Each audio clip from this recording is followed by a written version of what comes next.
안녕하세요. 생기한의원 박치영입니다. 다양한 난치성 피부 질환이 있는데요. 그 중에서도 많은 분들이 고생하시는 피부 질환이 있습니다. 바로 아토피 피부염과 건선입니다.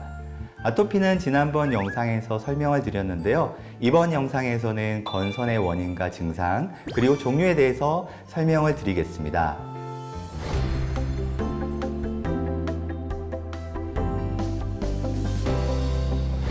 여러분, 매년 우리나라에서 건선으로 진료를 받는 환자분이 얼마인지 아세요?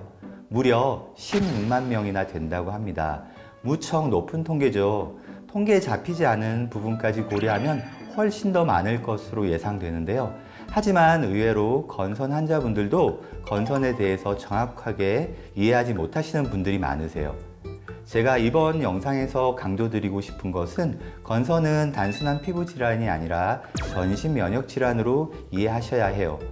건선 환자분들은 관절염, 고혈압, 당뇨, 비만 등의 대사성 질환이 잘 발생해요. 그리고 심혈관계 질환과 염증성 장질환의 발생 가능성도 무척 높아요. 그 중에서도 건선 관절염으로 고생하시는 분들이 많으세요. 건선 관절염은 건선 환자의 20% 내외에서 발생하는데요. 주로 손가락, 발가락, 무릎, 척추 관절에서 발생을 하죠. 아침에 관절이 뻣뻣해지는 조조강직의 특징을 보이고요. 류마티스 관절염과는 달리 비대칭적으로 발생해요. 일반적으로 피부에 건선이 나타나고 그 이후에 발생하는 경우가 대부분이죠. 따라서 건선을 치료하고 관리하는 것은 2차적으로 다른 질환의 발생을 예방하는 의미도 있는 거죠.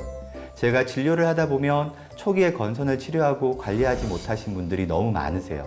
게다가 합병증까지 동반하고 계신 분들도 무척 많으세요. 그래서 이번 영상에서는 건선에 대해서 제대로 알려드리겠습니다. 건선의 가장 큰 특징은 무엇일까요? 초기에는 피부에 붉은색의 작은 반점들이 발생하죠. 그리고 그 위에 각질들이 쌓여서 두꺼워진다는 거예요. 정상적인 각질 형성 세포는 약 28일을 주기로 생성되고 탈락되면서 피부 재생이 이루어지는데요.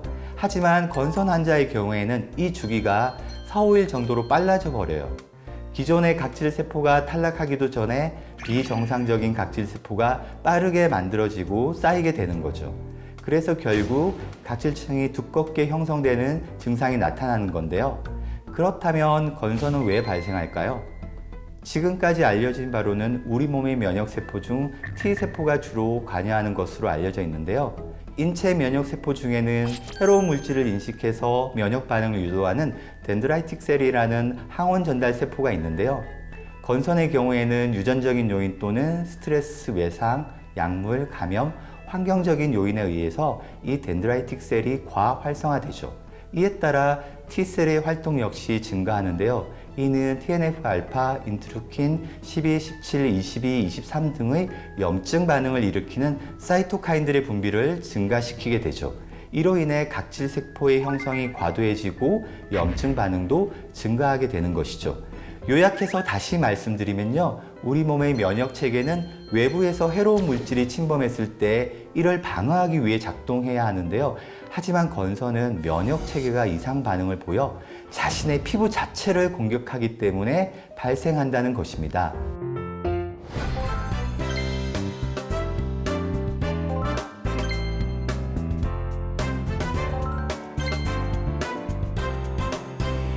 건선은 임상 형태에 따라 분류하는데요. 먼저 물방울 모양 건선이 있어요. 주로 어린이나 청소년 시기에 잘 발생하는데요. 이런 작고 동그란 물방울 모양의 건선들이 발생하죠. 흔히 감기나 편도선염 후에 건선이 생겼다고 하는 경우가 여기에 해당되는데요. 건선 중에서도 비교적 치료가 빠르고 예후가 좋은 케이스죠. 다음으로 판상 건선이 있어요. 건선 중에서도 비교적 흔하게 발생하는 건선이죠. 주변 피부와는 경계가 뚜렷한 넓은 판 모양으로 생기는 건선인데요. 초기에는 크기가 작은 홍반으로 시작해요. 하지만 점점 커지면서 주변의 것과 합쳐지기도 하죠. 인설이 두껍게 생기고 주로 외부와의 접촉이 많은 팔꿈치, 무릎, 엉덩이, 두피와 체간에 잘 생기죠. 특히 두피에 생기는 건선은 지루성 피부염과 감별이 중요한데요.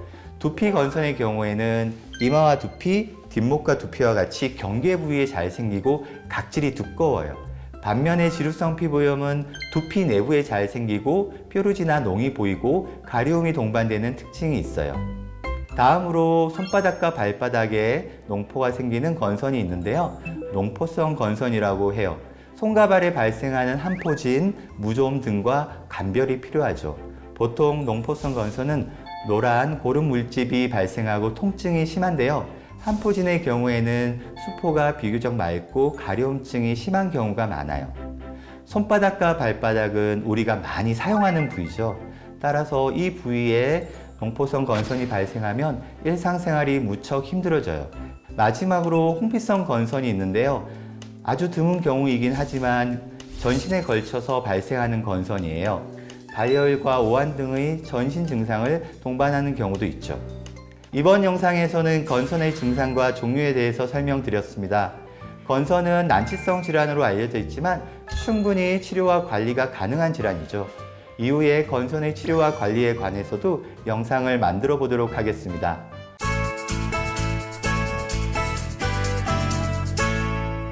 피부 질환은 무척 다양한데요. 제가 촬영한 영상을 보시다 보면 낯선 이름의 피부 질환도 있고 익숙한 이름도 있을 겁니다. 아마 습진은 대부분에게 익숙한 이름일 것입니다. 습진은 하나의 피부 질환을 의미하는 개념은 아닙니다. 여러 다양한 피부 질환을 포괄하는 개념입니다. 우리가 흔히 사용하는 피부염이라는 개념과 유사한 개념으로 이해하셔도 좋겠습니다. 곰팡이균에 의해 발생하는 무좀이나 바이러스에 의해 발생하는 사마귀와 같은 감염성 피부 질환을 제외한 대부분의 질환이 습진에 해당합니다. 아토피 피부염, 지루성 피부염, 주부 습진, 건성 습진, 화폐상 습진, 한포진, 접촉성 피부염 등 습진에 해당하는 유명한 피부 질환들이 많이 있습니다. 습진은 처음에는 정말 작은 점 하나에서 시작합니다. 하지만 그 개수가 점점점 많아지게 됩니다. 또한 가까이 있는 홍반들끼리는 서로 융합하면서 커지게 됩니다. 습진이 심해지면 붓고 진물이 나고 각질이 두껍게 발생하게 됩니다. 아주 작은 점 하나에서 시작된 염증이 온몸의 피부를 뒤덮을 수도 있습니다. 그런데 시간이 지나면 오히려 진물이 줄어들면서 피부가 두꺼워지게 됩니다. 이렇게 피부가 두꺼워지는 현상을 태선화 반응이라고 합니다. 태선화 반응은 말이 좀 어렵죠. 하지만 꼭 기억하셨으면 좋겠습니다. 그 이유는 태선화 반응을 많은 분들이 호전 반응으로 오해하시기 때문입니다. 피부에서 진물이 줄줄 흐르다가 어느새 진물은 멈추고 피부가 조금 두꺼워지는 느낌이 있다면 어쩌면 낫는다고 오해를 하실 수도 있을 것 같습니다. 태선화 반응을 흉터 반응으로 이해하시는 분들이 계신데요. 절대 그렇지 않습니다. 오히려 피부가 더 만성화되고 중증화되는 현상입니다. 습진을 강조해서 말씀드리는 이유는 초기에 관리하지 않으면 만성화되면서 아주 오랜 기간 고생하기 때문입니다. 국민 피부병으로 불리는 아토피 피부염이나 얼굴과 두피에 생기는 지루성 피부염이 대표적입니다. 그래서 무엇보다 초기에 적극적으로 치료하는 것이 중요합니다.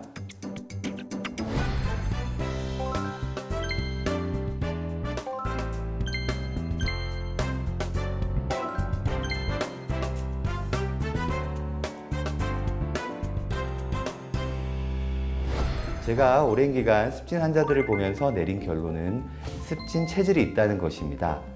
단순한 피부 질환이 아니기 때문입니다. 이러한 질환은 체질적인 문제와 면역학적인 문제를 가지고 있다고 이해하시면 좋겠습니다. 우리 인류가 습진이라는 병명을 19세기 초부터 사용해온 이유는 그 특징이 분명했기 때문입니다. 피부 병변이 정상적으로 재생되지 않고 헐면서 짓물렀기 때문입니다. 피부에 상처가 생기면 딱지가 앉으면서 헐지 않고 아문다는 특징이 있습니다. 보통의 정상적인 피부는 이런 반응을 합니다. 그런데 습진 체질은 이런 정상적인 면역 반응을 하지 않습니다. 벌레에 물리거나 칼에 베이거나 상처가 나는 모든 부위마저도 습진이 발생하게 됩니다. 아마 습진으로 고생하신 분들은 경험이 있으실 겁니다. 결론적으로 습진이 발생한 분들은 습진 체질을 개선하기 위해서 노력해야 합니다.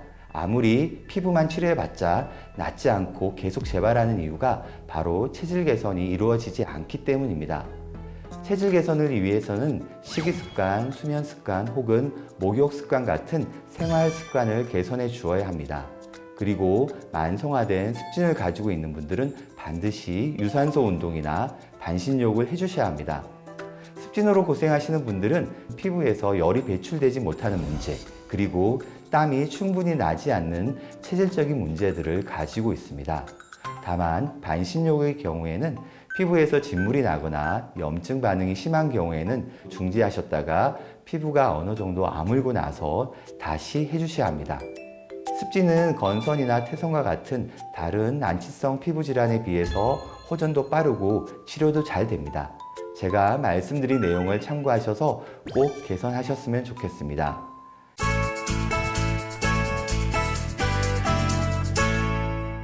화폐상 습진, 동전 모양 피부염이라는 피부 질환이 있습니다.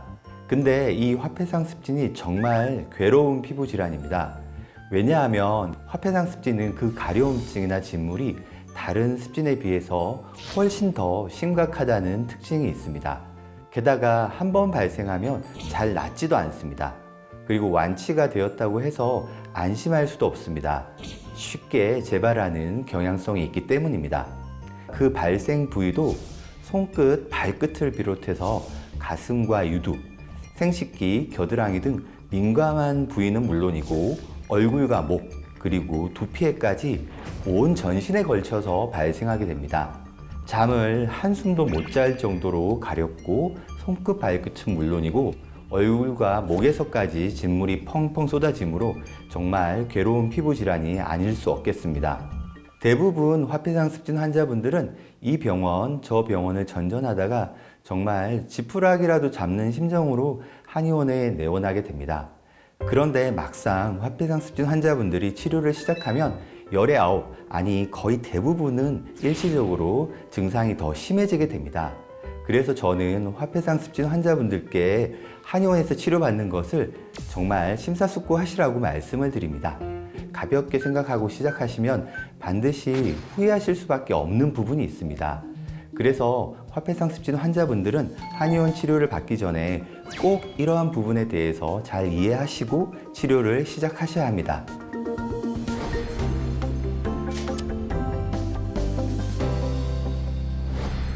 그렇다면 도대체 이러한 현상이 왜 발생하는 것일까요? 그것은 명현 반응과 스테로이드 리바운드 현상, 이 두 가지 현상이 동시에 발생하기 때문입니다. 화폐상 습진으로 내원하시는 분들은 대부분 스테로이드를 사용하다가 내원하시는 분들입니다. 그래서 피부의 염증 반응이 스테로이드제로 억제되어 있는 상태입니다. 스테로이드제를 끊는 과정에서 어쩔 수 없이 리바운드 반응이 생길 수밖에 없습니다. 제가 실제 사례를 보여드리면서 화폐상 습진의 경과에 대해서 말씀드리겠습니다. 이 사진은 화폐상 습진이 팔에 발생한 사진입니다. 물론 이 환자분 역시 전신에 화폐상 습진이 발생해 있었는데요. 팔만 집중해서 촬영을 한 사진이 되겠습니다. 그리고 다음 사진을 한번 살펴보겠습니다. 한의원 치료를 시작하고 나서 처음 사진에 비해서 습진이 조금씩 커져 있는 것을 알 수 있습니다. 그리고 그 다음 사진을 보시면 습진이 더 커져 있는 것을 알 수 있습니다. 계속해서 그 다음 사진을 보시면 습진이 더욱더 커져 있습니다. 처음 내원했을 때에 비해서 직경이 두세 배 이상 커져 있는 것을 알 수 있습니다. 이러한 경과는 염증이 배출되고 정상적인 피부가 재생되는 과정에서 어쩔 수 없이 한 번은 겪어야 하는 과정입니다. 이 과정을 겪을 마음의 준비가 되지 않으신 분들이 한의원에서 치료를 받으시면 후회할 수밖에 없는 겁니다. 이렇게 습진이 정점을 찍고 나면 이 사진처럼 피부가 재생되는 것을 확인할 수 있습니다. 그리고 다음 사진을 보면 피부가 많이 재생된 것을 알 수 있습니다. 이 사진을 자세히 보면 색소 침착이 조금 남아 있는데요. 하지만 이 색소 침착도 점점 더 사라지게 됩니다. 그리고 최종적으로는 이 사진처럼 치료가 종결되는 것입니다. 면역을 억제해서 염증을 조절하는 스테로이드제에 비해서 한의원의 화폐상 습진 치료는 대부분 피부를 정상적으로 재생시키는 데 포커스가 있습니다. 염증을 피부 밖으로 배출시키면서 피부를 재생시키기 때문에 이러한 과정이 어쩔 수 없이 동반되는 것입니다. 화폐상습진을 치료하는 과정에서 발생하는 명현 반응으로 이해하실 수도 있겠습니다. 하지만 이러한 명현 반응이나 리바운드 반응이 이해도 안 되고 이러한 과정이 싫으시다면 한의원에서 화폐상습진 치료를 받으시면 안 되겠습니다. 그리고 화폐상습진을 치료하는 전국의 한의사 선생님들께도 제가 부탁 말씀을 좀 드리겠습니다. 화폐상습진 치료를 시작하기 전에 꼭 환자분께 설명을 드리고 동의를 구하셔야 합니다. 가급적 처음 진료를 할 때 이러한 설명을 드리고 동의를 구하시는 것이 중요합니다. 우리가 보통 병원에서 수술을 하기 전에 수술 동의서를 읽고 사인을 하듯이 설명을 하시고 치료 동의서에 사인을 받는 것이 중요합니다. 말로만 설명하는 것보다는 조금 번거롭더라도 이렇게 하면 환자분들도 다시 한번 더 이해할 수 있는 기회가 될 수 있겠습니다. 이번 영상에서는 화폐상습진 치료에 대해서 설명을 드렸습니다. 더 궁금하신 점은 댓글로 남겨주시면 답변을 드리겠습니다. 이 영상이 도움이 되셨다면 구독, 좋아요, 알림 설정 부탁드립니다. 감사합니다.